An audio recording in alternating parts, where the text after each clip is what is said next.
From Washington, the McLaughlin Group, the American original. For over 3 decades, the sharpest minds, best sources, hardest talk. Issue 1, Palin for Trump. Are you ready to stump for Trump? I'm here to support the next president of the United States, Donald Trump. Republican presidential hopeful Donald Trump receiving the endorsement of former Alaska Governor Sarah Palin. Mrs. Palin, who ran as Senator John McCain's vice presidential running mate during the 2008 election, is popular with some conservatives for her vociferous opposition to President Obama. How much will Sarah Palin's endorsement help Donald Trump?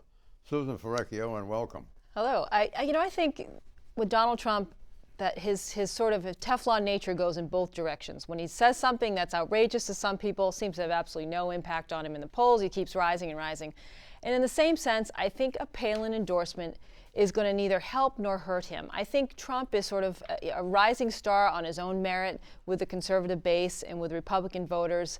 You know, he may help bring in some of the evangelical vote, which is what he really needs right now in Iowa. She's very popular with those voters. So in that sense, he may help Trump. She may help Trump, rather. But I think he is rising so quickly, so far ahead of the pack nationally, that the Palin endorsement is not going to have a huge impact on him. Hello. I think it's a short-term ploy for Iowa. She does have some appeal among the evangelical voters, and they are a large portion of the Republican electorate in Iowa. But, you know, let's remember, I mean, she helped destroy what little chance John McCain had of becoming president, because as a vice presidential running mate, she had zero credibility. And I think if Trump continues to talk about how she'll play a role in his administration, that's not going to help him if indeed he does win the nomination and wants to look like he has some credibility as a leader of this country. I mean, she's basically regarded as a joke by much of the American electorate, I believe. Tom Morgan. Yeah, look, I think the problem with Palin, and my big gripe with Palin personally came in 2012 when she criticized there was a Secret Service agent who'd been posting photos on his Facebook page, and she decided to use it as this tirade against the Secret Service, who had spent many months, 24 hours a day, protecting her and her family during the 2008 campaign. And to me, that just spoke to, and I think I've only increased in this view, the degree to which Sarah Palin is in many ways perfect for Trump, because these are two people who will say whatever and do whatever they can without any concern about morality or respect for other people in order to build themselves up the ladder. I'm not just saying that because the National Review edition this week, but it is a real problem. And on that other point, if conservatism is to persuade new people,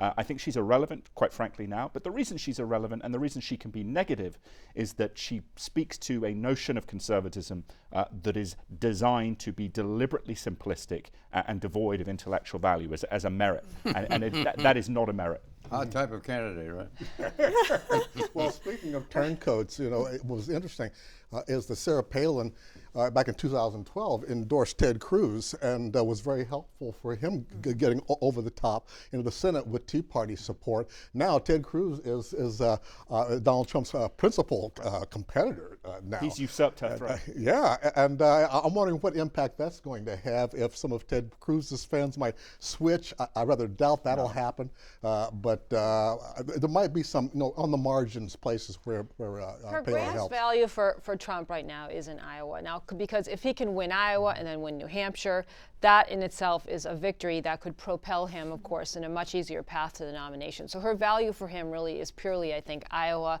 Beyond that, negligible, I think. I just wonder what John McCain is thinking, because she's now endorsed the candidate that said McCain wasn't a hero, wasn't a war hero because he was captured. She doesn't care. McCain has been very gentlemanly throughout all this, but I do fault him for bringing Palin into the national conversation in the first place when she was so clearly unqualified to be on that ticket. Why did he choose her?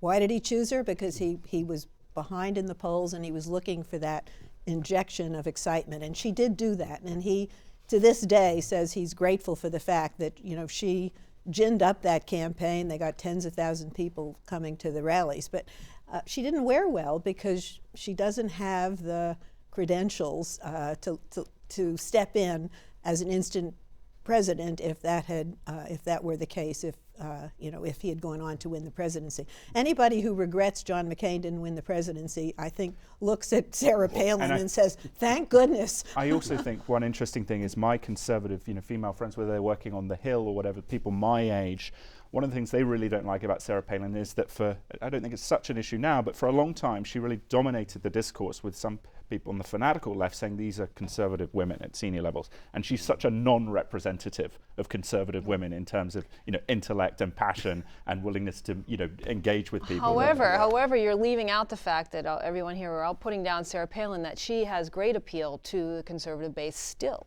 Still, it's been quite enduring, even though it's been a long time since she's been on the ticket or really been involved in politics. She's still very popular and still well-liked, and I think in that sense she can attract more of the type of voter that Donald Trump is already attracting. Right, but do you think she can get anyone who isn't already with Trump, right? Well, that's the question. No, probably not. But her value in Iowa, though, well, maybe some with of the Trump-Cruz fight in Iowa, that's where she maybe could come some in. of what we call the values voters, because Trump has been married a couple of times. He's a New York billionaire and all that sort of thing. That's right. So I think she does serve a purpose. Right. I agree with you. Yeah. Iowa Governor Terry Branstad said Ted Cruz's stand on ethanol would hurt Iowa's economy, and he questioned why anyone would vote for him. Between Palin's endorsement of Trump and Branstad's thumbs down, what can you expect next? I ask you, Susan. Well, this is really interesting, the ethanol fight in Iowa. This is one of the more interesting aspects of the Iowa fight because, of course, Iowa's economy and the ethanol are closely linked, and you've got the entire state is a cornfield, basically, because everybody's making money off the ethanol, and there's a great deal of resistance to ridding that. But in Congress, there's a lot of discussion about trying to get rid of the whole ethanol thing. It's the one thing that I like about Ted Cruz, that he didn't bow down to the ethanol gods. Right. But it's because he's in the pocket of big oil in Texas, so, pick your poison. Speaking of political correctness, which supposedly Republicans are opposed to, we see it all around, the ethanol issue and the oil issue. I think Ted Cruz was very either brave or foolhardy, depending on how you want to look at it, because it's almost against the law in Iowa to speak ill of corn. Right. I mean, it comes from it's corn. tough in Congress too. You get murmurings of how are we going to deal with this, and then nothing ever happens because you've got some powerful senators and congressmen who are going to make sure that never happens. And Ted Cruz has bucked them from the very beginning, and he's willing to do it on this issue. I think they don't like him either.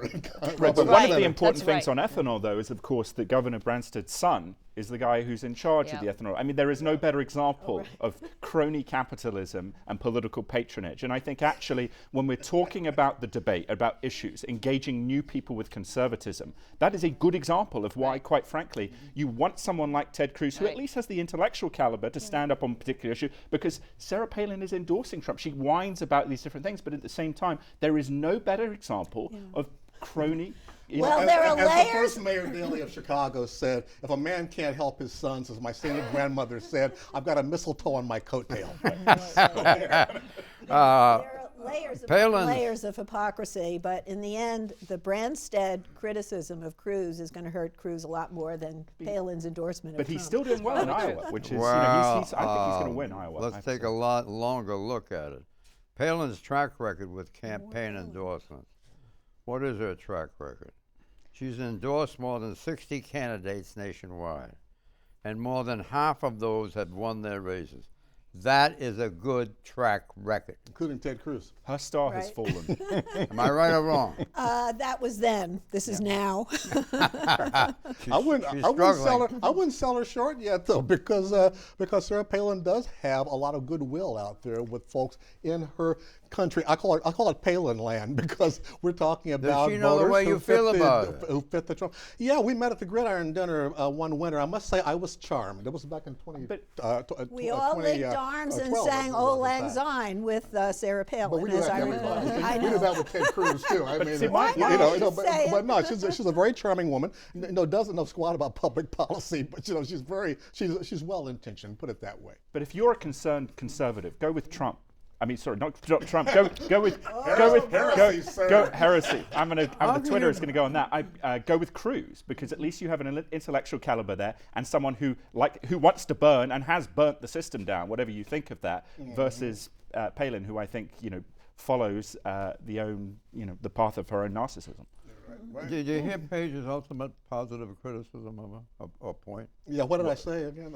She's well-intentioned. There you go. Yeah, I'm not There you so go, sure you know. about that, to be honest. Ask your question. take the start rolling for you. Multiple choice exit. How big a boost is Palin's endorsement for Trump? Is it colossal, major, moderate, minor, or negligible? Susan. Negligible is what I say. Then Eleanor. I'm going to go minor. Negligible.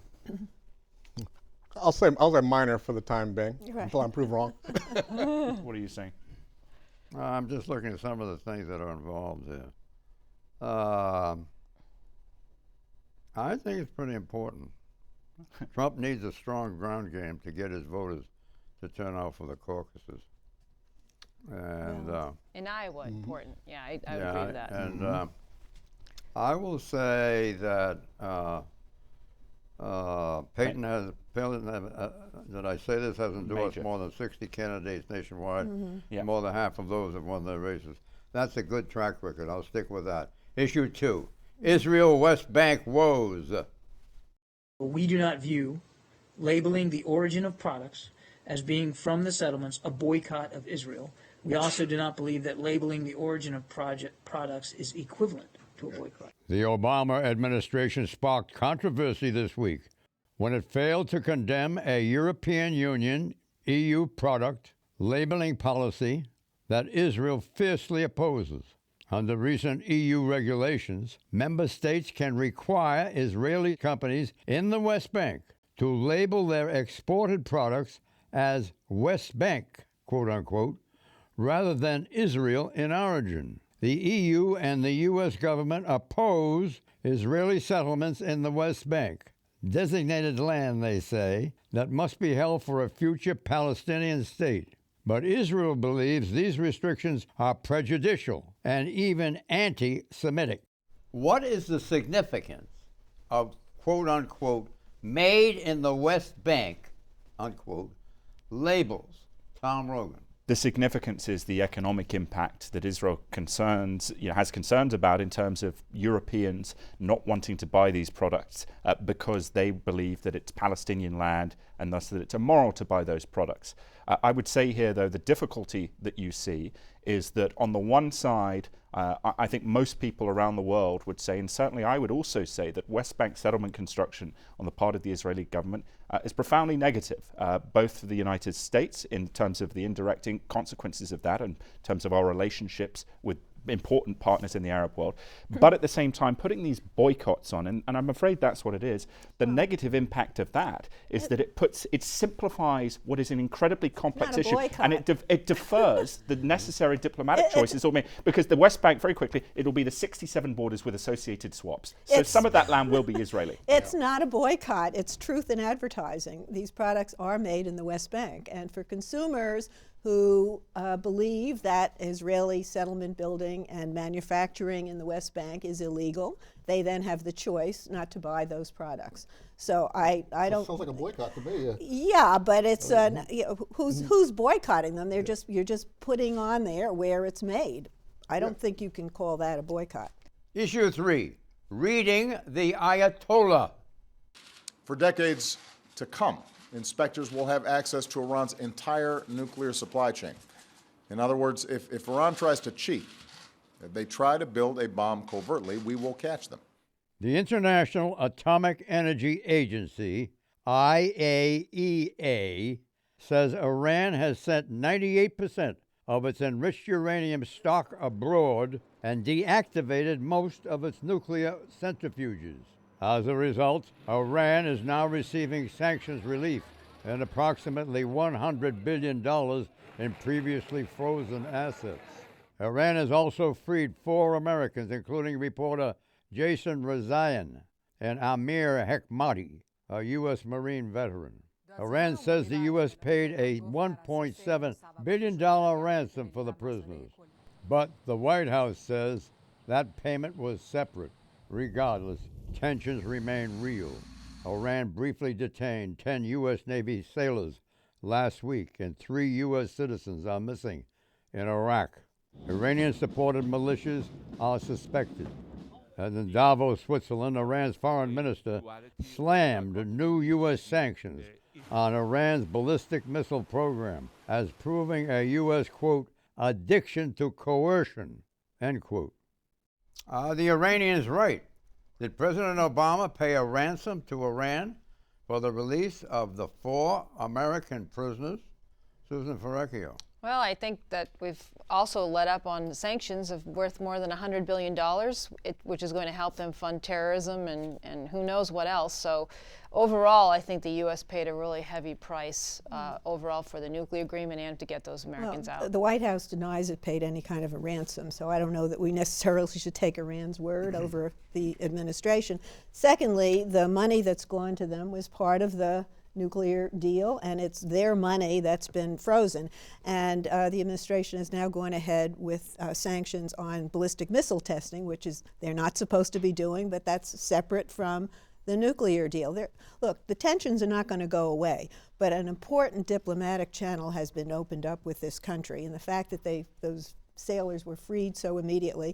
And the big game in the Middle East now is to try to resolve the Syrian civil war. And you got to get Iran and Saudi Arabia on the same page. And so it's a lot of diplomatic maneuvering, but I think the relationship with Iran, and particularly Foreign Minister Zarif, and between him and John Kerry, is a very positive and productive one. You wouldn't call it a ransom. I wouldn't call it a ransom, no. But it is a ransom. It is a ransom. It is. Yeah. So there are a couple of problems here. Look, the Iranians are building a ballistic missile because they want a delivery platform for nuclear weapons. It's the only purpose. They're not accurate. The secondary point is they will use this money to expand their proxy power across the Middle East, blowing people up they don't like, disappearing people like Rob Levinson they don't like. The Saudi monarchies are going to throw money at groups like Al-Qaeda. It's going to metastasize. They'll cheat once they got the ballistics. They'll have a nuclear arms race. But what's their motive for having a nuclear arms race? And this is the Saudis are going to do it. This is one of the issues because they become the dominant actor in the Middle East. They will not use it as a nuclear weapon, but they use it for nuclear blackmail. But not talking about Iran, though. You're talking about the Saudis. The Saudis will do it to counterbalance Iran. Who is Bob? Excuse me. Who is Bob Levinson, and why was he excluded in the prisoner release? He's worked for the CIA and disappeared, FBI. and the FBI, then the CIA. He's missing in Iran and hasn't been heard from in 5 years. The Iranians killed him. And I think that's why he wasn't part of the deal, because nobody knows where he is. Welcome to Davos. We will do our best at the federal level to make this not just a moonshot, but a priority. Everyone will be aware this is one of the priorities for this administration this last year. We simply cannot afford to allow the corporate greed of the coal, oil, and gas industries to determine the future of humanity. Seeking to counter cancer and climate change, it's the 2016 World Economic Forum's winter meeting in Davos, Switzerland, bringing together around 2,500 business leaders, politicians, and celebrities. The forum facilitates discussion on key international concerns. Established in 1971 by German professor Klaus Schwab, the forum is known for its exclusive guest list. At Davos, colored badges define a delegate's access to events. Still, this year's forum is focused on climate change, terrorism, and fears over the global economy. One key concern is energy prices. With Iran now entering the already heavily supplied global oil market and China's economy in trouble, some believe oil prices could decline even further. Dennis Nally, chairman of PricewaterhouseCoopers, says, quote, some people are speculating oil could reach $10 a barrel, end quote. Have energy prices bottomed out, or will they continue to drop? Clarence Page. Well, I'm going to say that I don't know, because nobody knows for sure, but I think they're going to go down more simply because of the way the Saudis seem to be flooding the market, trying to actually undercut our fracking and all here domestically in the U.S., among other sources. Yeah, they're probably going to fail, but that's one of the reasons why oil prices have been plummeting. The steel containers that you put the oil into to transport it now are more expensive than the oil in those containers. It's really a dramatic change, and it's reshaping the politics of the Middle East. Now, if Iran wants to come in and sort of flood the market with cheap oil, hey, let let them have at it, Well, that's because one they positive. I agree with you on that. make much money out of it, and we can keep our oil in the ground. So I don't see that as a as a worrisome thing. Well, I think you have to look at China too. The economy there has not been as robust as it had been, and that's a big driving factor in the oil prices decreasing and its impact on the economy here in America. Yeah, and I think that's the thing. But I think ultimately it's very good. The Chinese restructuring, I think, is that wealth gap and urban to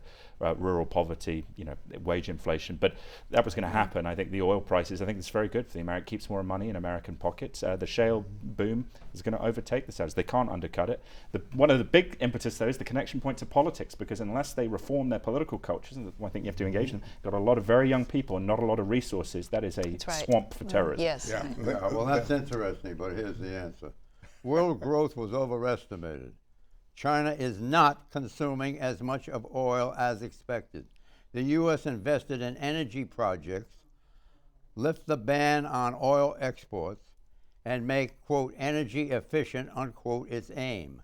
Former oil producers' reaction made them pump and overstocked oil, Iranian oil to be added as well, sending oil prices to the bottom. You got it? Yep. You go along with that. Those are good reasons, yep. Right. Mm-hmm. You dispute that? No. So Sounds about right. Does your magic source tell us where we should invest? No, magic source. And when, even more important. Right. Magic source is very concerned about some of this leaking out in an improper channel. Okay. It says, you have it, McLaughlin, but you know how to use it. You betcha, I'm with you. Okay. Issue 5, hold the water. President Obama vetoed a congressional resolution challenging the quote-unquote clean water rule established by the Environmental Protection Agency, the EPA. The rule asserts that quote-unquote small waterways fall under federal authority. President Obama says his veto is necessary for water quality protection. But many Republicans and some Democrats disagree, saying his rule will hurt farmers, construction companies, and local governments, forcing them to seek permits before dealing with a localized water supply entity. One such opponent, Republican Senator from Iowa, Joni Ernst, says, quote, "We all want clean water. This rule is not about clean water. Rather, it is about how much authority the federal government and unelected bureaucrats should have to regulate what is done on private lands," end quote. Still, water shortages are an escalating concern. And facing the ongoing drought in California, businessman Scott Slater is seeking to supply Los Angeles with water by pumping 800 billion gallons of H2O 200 miles from the Mojave Desert. Question, who is right? Eleanor. These are two separate stories. The first story about the congressional resolution, this was introduced by Senator Joni Ernst, and it's primarily to protect Iowa pig farmers who were dumping hog waste into the waterways, and they don't want to pay for it, and they want to get out from under the federal government. So that's a bad bill. It will be vetoed. The second story about pumping all that water from under the desert, I think that needs a whole lot more examination. I mean, that is a protected area. Dianne Feinstein, Senator, saw to that a number of years ago. All kinds of ramifications if you're draining water from the water table under the desert. So, and he's doing it. It's a money-making venture for him, although he hasn't made any money yet. So I'm highly suspicious of that. That is a big reason why we want to well, it's preferable to have federal oversight, because you do have these waterways that cross over borders and or will impact multiple states, and the feds wind up being the arbitrators anyway, and the deals, they might as well have them in early. But the states are going to fight back. Well, they Scott are. Slater is involved in this. Mm-hmm. He wants to make some money. Right. How much money could Scott Slater make by taking water from the Mojave Desert and selling it in San Bernardino or Los Angeles? Billion. The theoretical answer is around $50 billion over several decades. But first, he and his hedge fund backers would have to build a 200-mile-long pipeline. What do you think of it? Well, water in the West, it's the biggest issue out there, the struggle to bring water to the area. And so if someone can figure out an innovative way to do it, I know it's going to get a close examination, and it's going to be very profitable. Well, Do people have been you trying. see much of that in the Congress? Congress right now was actually quite focused on the Waters of the USA rule because Republicans feel it's actually an overreach by the president. I suspect it won't survive a Republican administration. I think they'll probably roll that back. Well, and I think the balancing point here is that if we have a situation like in North Carolina, obviously Eleanor mentions it in Iowa with pig farmers, the federal law exists to be able to punish. We should increase the fines if you're putting it into public waterways. But the problem with this regulation is that, the President's State of the Union says there are some bad regulations. What drives people in Congress crazy, and I think understandably, is that this is actually, as he is applying it, a crazy regulation because it will prohibit people on their own land doing construction, doing drainage operations, and that that impinges economic growth and Let's see development. if there's a question buried in there that we can use. Is it a good idea to tap desert aquifers to water lawns and fill pools in Southern California? Yes or no? You've already answered it, have you not? There's probably an environmental cost to that. I'd have to know a lot more about that. I mean, I'm very suspicious that that can be done without creating bigger problems. You should remove suspicion. The answer is yes. It is prohibitive in cost. Correct? Well, yeah, and also you do run into politics when you're crossing state lines here with this sort of Darn thing as right. well. Yep. Right. Well, I think any way you can bring water out to the west, I think that's going to be a topic of conversation there, and people are going to try to do it, and eventually I think you'll see somebody come up with a plan like that. Yeah, I mean, people need water, don't they, obviously, but, in the Middle East, again, we're talking about the oil prices declining. They're running out, they don't have water as well. So we could be seeing the next wars will be the water wars. I think all over the world, desalinization is That's probably actually a better idea The for West California. Bank, there's an aquifer under Yep, there. that's another right. issue. Forced prediction for the panel. The FBI will recommend that Hillary Clinton face prosecution for mishandling classified information. That's the FBI. Yes or no? Susan, call on you. No. Eleanor? No. Yes. I'm going to say yes, but you won't be indicted. I'm with you. Bye-bye.